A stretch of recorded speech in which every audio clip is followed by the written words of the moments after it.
Welcome back to another episode of Pokemon Mystery Dungeon Explorers of Darkness, and we are definitely starting this episode off in a kind of strange spot. As you can see, we are talking to Mr. Mime, and he has something interesting to tell us. What's that? The tale of the famous explorer Scizor. Why the fuck did I say it like that? What the hell is wrong with me? Scizor, it's Scizor, not Scizor. I think I'm a fucking idiot, but whatever. Scizor was an explorer extraordinaire whose fame stretched across this very world. Wow. Blizzard Island. Turned back by the bitter cult. Holy shit, is that a Gates foreshadowing? No, it definitely is not. But, in case you couldn't guess, well, this is our next story dungeon. Means the post-game story is... I guess you could say it's gonna kick off. This isn't really related to any of the other stuff that's gonna happen. This is kind of just like an isolated adventure here. As you can see, we now have access to Blizzard Island. And, well, that's where we're going to be going today. First, though, let's open up this box with Xatu. Yeah, just, put the fries in the bag, little bro. You're not my friend. No, I'm sorry, that was man. I can't imagine Xatu having very many friends, though, because he's kind of autistic. And, well, we got a completely garbage exclusive item. I'm not even gonna bother putting it in storage. We do not need that crap. Anyway. I think we should already be set, so before we head out, we're just going to quickly take a look at whatever missions we got for today. And also, before we go, I want to check. We don't have any eggs, do we? I don't think we ever got any. No, we've still not gotten any eggs. Eventually here, we'll end up getting an egg as a reward from a mission, and I can hopefully show them off and get something cool out of it. But that second part, the getting something cool out of it, is very unlikely, and I'd really like to go in detail about that, because it's one of the most fascinating and one of the most frustrating aspects of this game, if you ask me. It is very stupid. Speaking of things that are stupid, as you can see now, this is weird. This dungeon, or I should say this job request has a restriction. What the fuck is that about? I want to say these only start generating in the post-game, but as you can see, certain missions will generate with a restriction, and the restriction will always either be have a Pokemon of this type on your team, or have a Pokemon of this species on your team. And these restrictions are dumb. They're very dumb, and they're obviously tacked on. I think Gates to Infinity also had the, job restrictions, but I want to say none of the other games in the series did, because they're obviously extremely lazy and just tacked on without any thought. Yeah, they're dumb. I don't feel like complaining about them. Basically, if you see a mission that has a restriction on it, unless that restriction is use a fire type, and, we're clearly playing as Torchic, that would be fine. But if it's anything else, this mission, the restriction is you have to bring, I don't know, fucking Minun with you, that's yeah, we're skipping that one. So the point is, unless the restriction doesn't really matter to you, a restriction on a mission is basically just a glaring red sign that says, don't take this mission. Anyway, though. Save up here, and then we are gonna set out to uncharted territory. It's time for Blizzard Island. Blizzard Island. Alright, this is a very interesting dungeon. First of all, this has one of my favorite dungeon themes in the game.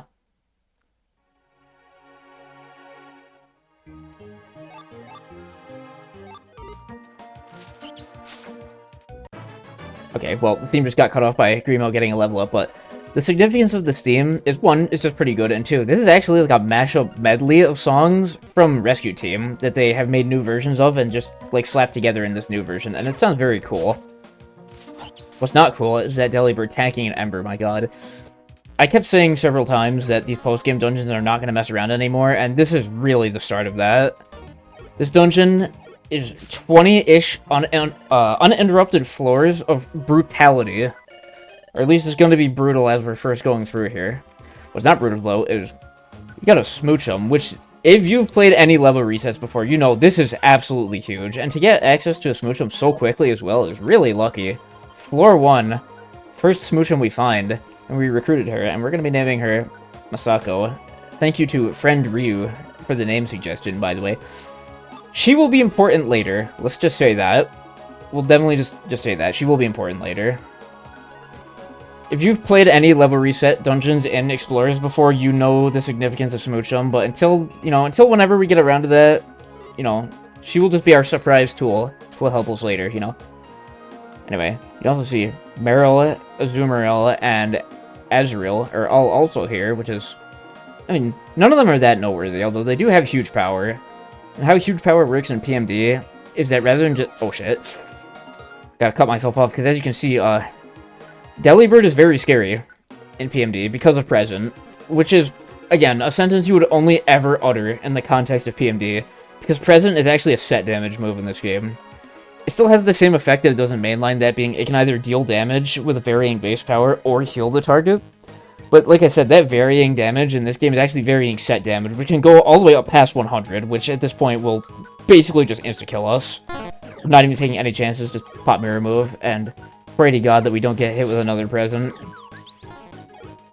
Yeah, we are not dealing with that. Delibird is fucking scary, and it's only gonna get worse as we go through here. Maybe, fuck, the inventory is already pretty stuffed, to be honest. Maybe I should have brought even more stuff. I should also stuff these items onto our teammates so we can actually fucking use them. Oh, rain dance, that's not good. That's really not good. I made a mistake. It did not occur to me that they would have Bubble Beam. That's really bad. Just try to take care of this thing quickly. That was a really, really bad choke on my part. It's kind of what I meant. I hope 3 Reviver Seeds is going to be enough. This place is, like I said, about 20 floors long. What was I even saying before we got jumped by Delibird? I don't know. It couldn't have been that important. Yeah, this dungeon is going to be scary, and it's going to be a mix of trying to explore the floors and beat up a bunch of Pokemon so we can get as much EXP as we can, and just trying to dodge the threats and get through safely. But also, we got Type Advantage Master, which boosted crit rate when attacking enemies with a type disadvantage. That's going to be pretty well, that's not very nice. It's going to be very nice when we find something like Delibird. So what we're going to have to do now, though, to avoid everybody stepping on this damn PP0 trap, we're going to have to check the tactics and do wait there. Get used to this shit. Also, it's very annoying that our only fire move is now, you know, gone. And hey, look, we got a Trap Bust Orb. The orb that, you know, destroys traps so we don't step on them. That would have been real convenient about 5 seconds ago, but whatever. Okay, we have Max Elixirs. We can find them in the dungeon as well. This right here is why Delibird is going to be a huge threat. Snow is...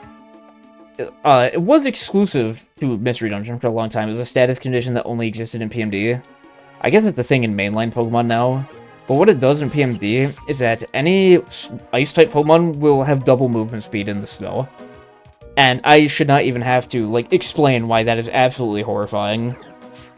Oh yeah, we're getting jumped from behind. Probably by an Ice-type. That's pretty scary. Smoochum. Okay, well, there are worse Ice-types you get jumped by. Smoochum's not that strong, but... Smoochum has a very... Okay, you gotta stop using Acupressure and actually start attacking Grimo.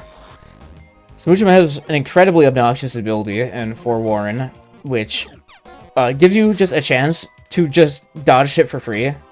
A not insignificant chance either. It is very annoying and scary. It's part of the reason it's so good in level reset dungeons, actually. Uh-oh. Getting hit from behind, even, by Sneasel. Yeah, as you can see, she's moving really fast. Yeah, get her out of here. Yeah, Forewarn, very annoying. Snow, very scary. The enemies in this dungeon, quite strong, and not to be made light of. Not to be taken lightly, even. That's probably a better way to phrase it. Let's get rid of that Brine TM, by the way. We do not need that. I'm also being very cautious and trying to attack tiles with A before I step on them, because I really want to avoid stepping on traps as much as possible. Which, like, you know, obviously, but... we can get crippled really, really badly by, like, Seal or PP0 traps and other such things, or, like, sticky traps. Ooh, Golduck.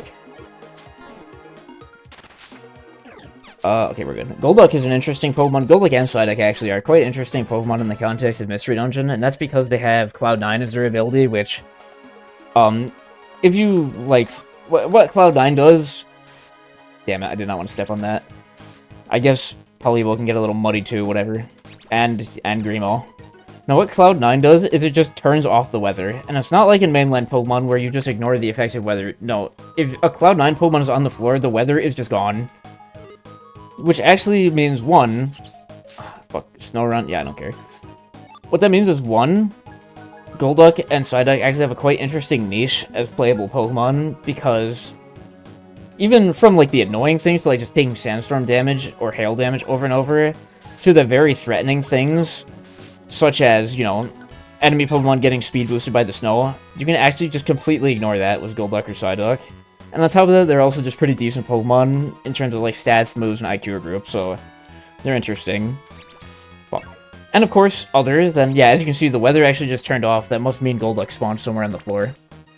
The only other Pokemon with a similar ability is Rayquaza with its Airlock, but it's a legendary and infamously one of the most annoying Pokemon in this game to actually recruit, so he doesn't really matter here. I shouldn't say it doesn't matter because he's a legendary, it's more so it doesn't matter because he's a size 4 Pokemon, which, you know, also doesn't matter that much in the context of Explorers. If it was Rescue Team, then, you know, a Pokemon being size 4 would be a much worse blow to its, like, usability, but that's not really the case anymore in Explorers. Body size doesn't really matter. I've probably mentioned this before, but I'm going to bring it up again anyway because I don't care. In Rescue Team, well, first of all, in both Rescue Team and Explorers, there's a body size limit, which is actually based on the size of the Pokemon sprite in the world. And the point is there to, like, Pokemon with a larger body size, like, they require more video memory to actually display on the screen. And so the purpose of body size is to ensure that, like, you know, you can't just bring a bunch of max-sized Pokemon and just make the game, like, shit its pants, basically, because the sprites are too large and detailed for it to really register, you know?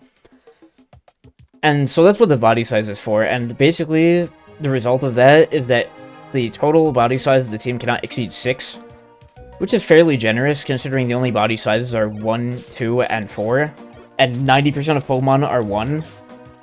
Oh man, this Golduck hurts really bad and has a lot of health. Yeah, this was important because in Rescue Team... Oh shit. Well, as you've seen already in this game, if you recruit a Pokemon while the team is full, then they just get sent straight home. In Rescue Team, if the team is full, you cannot recruit new Pokemon at all. They will not even ask to join. Which means if you have a body size 4 Pokemon, it means you can only recruit up to 2 1-size Pokemon or 1 2-size Pokemon. Which, if you're trying to recruit everything, is very annoying. Speaking of very annoying, holy fuck, what is this floor? I want to get out of here. This is scary. But yeah, by default, most body size 4 Pokemon in Rescue Team are just really bad for the purpose of recruiting Pokemon. They can still be good in other ways, like Articuno is... Well, that's not good. Articuno is probably one of the strongest Pokemon in Rescue Team in terms of just combat, because it just has great stats as a legendary and gets really, really great moves. Although he is a body size 4 Pokemon, so that, you know, if you're trying to recruit anything with Articuno, you're gonna take way more time, and certain stuff is just not even going to be possible to recruit at all. Just let Chico deal with that, by the way. I do not want to mess around with that at all. My god. It takes so much damage. We're so squishy and vulnerable at this point. This is what makes entering the post-game very difficult.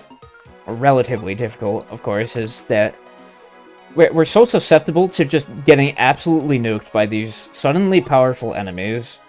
And we're dealing with a lot of stuff that we wouldn't ever have to deal with during the main game. I think the difficulty spike in the post-game is probably worse than Rescue Team, although I've honestly played the post-game of Rescue... Oh, shit.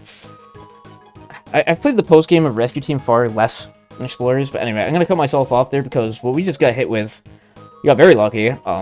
Weather Ball is, for some reason, one of, like, the most ridiculously overtuned moves in the game. Weather Ball can outright just murder you, like, instantaneously if you get hit by it. It is very scary. I'm lucky that it only dealt, like, what, 30-something damage? It's convenient. Also, what was I going to say? We were talking about body sizes, so it's actually funny we encountered Castform, because I want to say Castform was only size 1, maybe size 2 in Rescue Team, but going to Explorers, for some unfathomable reason, they actually boosted Castform to body size 4, and the only possible reason I could think of for why that might be the case is, I guess it's a sort of balancing measure because of its alternate weather forms. You might be inclined to think, oh, well, you know, it needs to have a higher body size because it has, like, 4 Pokemon worth of sprites built into it, which, my god, I'm stumbling over my words. It has, like, 4 Pokemon worth of sprites built into it, which would make sense, but again, it didn't actually have a 4 body size in Rescue Team, so I don't think it's that. Again, it could have been a balancing measure, because, again, Weather Ball is a very strong move in this game, so maybe they were, like, aware of that, and didn't want you to be able to, like, bring a whole bunch of cast form with you or something, but, like, there are other Pokemon that get Weather Balls, so I don't want to say it's that either. Focus Punch, oh boy. Honestly, I should have just... Oh, yeah, oh my god! Just annihilated himself with Focus Punch, that's really funny. So we're getting jumped from behind again, and I... Nose pad, okay, that's not a big deal. It's kind of a big deal, get rid of him. Okay, that was a little scary. Having 4 Pokemon on the team like this, being stuck in a hallway like this can end up being really, really scary as well, because if someone gets jumped from behind like that, they can end up, like, losing track of the rest of the team because they get separated too far, and they can end up wandering off on their own, which, at this point in the game for us, is honestly just like a death sentence. If someone wanders off, they're simply not strong enough to survive on their own, which is why we pack Roll Call Orbs, or, well, only one in this case, but Roll Call Orbs, if you are using a team of 4 Pokemon, in my opinion, they're basically mandatory. It's probably best to only use 3 Pokemon, or even 2 on the team, or to just solo with a Pokemon. Oh shit, am I gonna die from that? Damn close. I hate that being at 50% HP is close to death because of, yup, because of that. Okay, well, that would have just one-shot us anyway. That was very unlucky. Could not see that Golduck coming because of the darkness in the hallway. Dare I say that was bullshit, but... We still have Reviver Seeds, and we're actually almost done with the dungeon, so it's not all, like, it's not the end of the world, I'm okay. Look on the bright side, it was basically a free PP restore, isn't that nice? And my mirror move lasted 1 turn and just wore off. That was also kind of bullshit, to be honest, but whatever. Oh no. Time for everybody to step on this confusion trap a few times. No, don't keep stepping back on it. Step out of it. There you go. Yeah, this has been a pretty interesting dungeon run. I'm hesitant to say more because... Cast went down pretty quick, damn. I'm hesitant to say very much more because I don't want to jinx myself into running into a monster house or something. Well, it's a little late. I just said it. Oh, shit. No, Gust Trap, we don't really care. Oh my god, that's really scary. Stop doing that.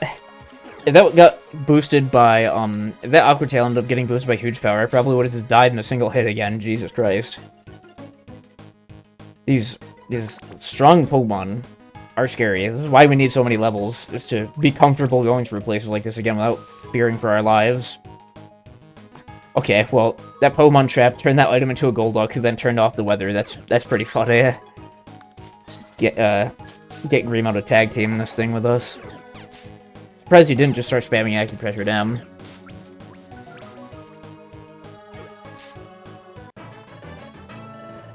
We've gotten several levels going through this place, which is certainly nice. Again, we want those levels. This should hopefully be coming pretty quickly in the post-game, just because enemies are... Oh my fucking god, are you kidding me? Oh, god damn it, we're losing these Reviver Seeds really cheaply and really quickly. We only got 1 left. Fuck me, man. That one, now I'm actually annoyed. That one was definitely bullshit. Fucking... Oh, this is getting really scary. The counter damage from, that counter was from one of Vigoroth's IQ skills. I'm going to assume it was called... I think it was Counter Hitter, I assume. I don't know what the counter IQ skills are called. But we definitely gotta avoid attacking into Vigoroth with physical moves. I gotta remember, what is this? Overheat. I kind of forget this move exists. But look at that. Inflicts damage on all enemies in a 1-tile range. That is really, really good. The downside is reduced special attack by 2. We'll take it, but I don't think I'm gonna end up using it. I think the best way to use it would be to pair it with a Twist Band, because Twist Band is the one that prevents attack and special attack from being dropped, which I'm going to assume would block the special attack drop from Overheat. Nah, there's nothing over there. That could be a really good combo. I don't know how much PP Overheat has, though. If it's only like a small amount of PP, then it's gonna fucking suck. Wow, Snorunt is like a beta bitch. He does like no damage. Get out of here. Okay, only like 1 or 2 more floors of this very scary dungeon.